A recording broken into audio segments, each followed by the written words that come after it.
전혁 의원님은 KBS 기자 출신입니다. 동경 특파원 하셨는데요. 그래서 오늘 KBS 뉴스를 좀 깊게 여기 14년 동안 KBS 기자를 하셨기 때문에 그 내용을 살펴보도록 하겠습니다. 지금 새로 이제 취임한 박민 KBS 사장, 문화일보 논설위원 출신인데요. 거기가 어제 전격적인 인사를 했어요. 아주 그냥 정광석화라는 말 그대로인데. 네, 보도부장 바꿨죠. 본부장들 다 바꿨죠. 국장들 다 바꿨죠. 그다음에 중요한 뉴스의 앵커들, 진행자들 다 바꿨더라고요. 네. 저는 정말 통쾌하고 오랜만에 KBS를 틀 용기가 생겼어요. 그동안은 제가 KBS가 14년이지만 저의 첫 직장이었고 정말 첫사랑이고 첫사랑. 네. 그리고 아직도 저는 저 자신을 어떻게 정의하냐면 기자다 이렇게 할 때가 많아요. 그만큼 아주 강렬한 인상을 갖고 있었는데 지난 뭐 노무현 문재인 정권 들어가지고 KBS가 어떻게 됐냐면 가끔 우리 그런 거 보죠. 뭐 빈집을 알아가지고 불량 청소년들이라든가 이 강도들이 그 집에 들어가갖고 그냥 초토화 시키면서 양주 다 마시고 뭐 온갖 그렇게 만드는 거예요. 딱 그게 KBS의 그 꼬라지예요. 그래서 제가 이제 모시고 있던 이제 부장님들 그분들한테는 30몇 년 KBS가 첫사랑이자 마지막 사랑이자 조강지처였던 거죠. 근데 그분들 가운데에서도 이제 권위주의 시대에 이제 생각이 달랐던 분들이 계세요. 그러면 이제 뭐 맨날 욕하고 막 그러셨죠. 그럼에도 불구하고 그런 부장님들, 국장님들이 좀 오라고 해가지고 제가 간 적이 있어요. 그러더니 정말 눈물을 머금으면서 이렇게 KBS를 엉망으로 내 청춘과 내 인생을 짓이겼다. 문재인 정권이.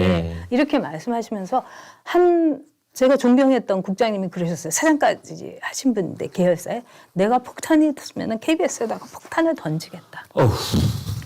어떻게 저렇게 뉴스를 갖고 낄낄대고 놀며 장난질을 치며 우리가 토시 하나에 목숨을 걸고 온갖 그냥 보도본부를 발칵 뒤집어 놓고 그랬던 거를 저렇게 희화화시키고 그리고 거기까지도 참을 수 있다 이거예요. 근데 어떻게 도구화 삼느냐.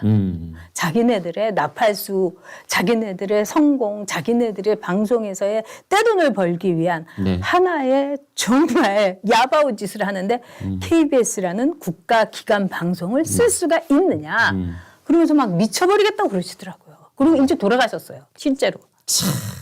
그분에게는 KBS는 너무 대단한 거죠. 근데 돌아가신 분뿐만 아니라 KBS의 지금 상황이 어떠냐면 그 선후배도 없어요. 인사도 안 해요. 아, 그래요? 예. 그리고 막 그냥 당신 막 이러면서 막 하고 그러니까 다들요 속을 부글부글 끓고 있다가 다 마음에 병이 드는 거예요. 지금 이제 KBS 앞에 제일 장사가 잘 되는 데가 어딘지 아세요? 어디입니까? 술집? 뭐 밥집 옛날엔 그랬죠. 기자들이 워낙에 이렇게 돈은 도는 거라고 하면서 맨날 돈 쓰니까. 정신과예요. 정신과. 제가 다닐 때 정신과 없었어요. 정신과 병원? 네. 정신과 클리닉. 이렇게 견디다 못하고 그다음에 아침에 제 동기들도 회사를 가려고 하면은 도살장에 끌려가는 것 같은 거예요. 오늘은 또 어떤 황당한 뉴스를 헤드라인으로 살펴보며 어떤 아나운서가 이렇게 틱틱거리면서 이거 바꿔요. 이걸 먼저 내야지. 문재인 정권 뭐 이걸 내야지. 이준석의 뉴스 헤드라인으로 깔아야지. 선배 왜 이렇게 꼰대야? 막 이런다는 거야. 그거를 하루 이틀 싸우는 게 문제가 아니죠. 그러다가 견디다 못해가지고 정신과에 가잖아요. 그 눈에 보이니까. 그러면은 쫙 그 만석이래요. 그리고 다 거기에 자기 아는 사람들이 다 있다는 거예요. MBC, KBS 똑같아요. 그 정도입니다. 근데 이 KBS 직원이나 기자, PD가 그렇게 되는 건 좋다 이거예요. 저는 제일 슬프고 정말 통곡을 하고 싶은 게 KBS 9시 뉴스. 그 전에 보세요. 아침 광장 뉴스. 거기다가 라디오에서 주진우, 최경웅, 뭐 오사훈 뭐 이런 애들이 나와가지고 저는요 정말 라디오를 안 틀었어요. 게다가 클래식을 제가 개인적으로 좋아하니까 클래식 FM도요. 이상하게 멘트가 나옵니다. 그 작가들이. 적기가가 나오질 않나. 그러니까 정말 스물스물 모세 혈관까지 다 빨갛게 만든 거예요. 이건 민주당의 나팔수고 김정은을 사모하는 사람들이 어디에 숨어 있는지 모르는 기가 막힌 거죠. 그래서 국가기관 방송이 아니라 북한 기관 방송, 민주당 기관 방송이 됐어요. 그래놓고는 홍수 나고 재해 났을 때는 뭐 저기 그 현장에도 안 가는 게 KBS가 됐지 않습니까? 저는 가슴이 쓸려요. 그래서 어저께 박장범 앵커가 처음으로 9시 뉴스를 시작을 하더라고요. 그 사람 뭐 클로징 멘트 잘못해가지고 잘렸던 사람 아닙니까? 근데 어저께 네. 이제 오프닝 네. 멘트를 하는데 그 제가 문재인 정권에 대해서 좀 비판적인 비판했다고 멘트를 해서 했다고 자르고 그냥 그 방송도 이렇게 없어지고 막 이랬는데 네. 그 중간 부분 다 드러내고 그랬는데 제가 어저께 보면서 KBS는 정말 중립을 지키고 공정한 방송으로서 여러분에게 평가받겠다 하는데 네. 제가 그냥 눈물이 나더라고요. 근데 저만 난 게 아니에요. 제 동기들이 다 전화해가지고 여가 울었다.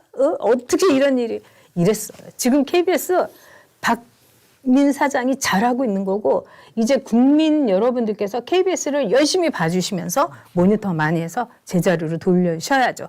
그리고 굉장히 오랜 시간이 걸릴 겁니다. 네. 여러분 지금 전역 의원이 비유했던 빈집 털이 불량배들이 들어와서 집안에 있던 뭐 술 다 꺼내 먹고 음식물 다 꺼내 먹고 집안 난장판으로 만들었던 것이 지금 오늘날 KBS의 모습이었다는 거기다가 말. 샌프란시스코처럼 대소변도 본 게 지금의 KBS입니다. 솔직히 얘기해서. 그런 난장판을 지금 네. 하나씩 청소를 해 나가고 있고 네. KBS를 정상화하려는 그것. 처음에 저는 윤석열 대통령이 저 방송 경험이 없다고 되어 있는 문화일보 논설위원을 KBS 사장으로 그렇게 이제 임명을 해서 아니 도대체 무슨 생각이길래 이렇게 됐지 하는데 어제 인사를 보고 많은 분들이 고개를 끄덕이고 네. 지금 전역 의원과 같은 똑같은 생각을 가졌을 거라고 저는 보는 것입니다. 여러분 2,546만 1,361 2,554만 6,361 이게 무슨 숫자인 줄 아십니까? 우리나라 등록 차량 됐습니다. 등록 차량 됐어. 여기에 탑승해 있는 평균 탑승 인원이 1.3명. 여러분 자동차 타면 의뢰 라디오 틀지 않습니까? 라디오. 정말 아까 말씀하셨다시피 어느 라디오를 틀든지 끔찍한 경험 여러분 다 있으실 겁니다. KBS, MBC, Y모 방송까지 다 포함해서 이 틀기만 하면은 정말 듣기가 곤란한 참아낼 수 없는 그런 방송으로 이 고통스러웠던 시간이 있는데 그걸 이제 하나씩 고쳐나가겠다라는 그 첫 삽을 어제 떴다 이제 이런 생각이 드는데요. 전 의원님, 네. 우리 저 선배님이 방송국 하나 만드시면 안 됩니까? 라디오 방송국 하나. 네. 저도 그러고 싶어요, 진짜. 그러니까 한국의 네. 코리안 폭스 뉴스를 네. 하나 만들든지 좀 중립적인 라디오 하나 만들어 주십시오.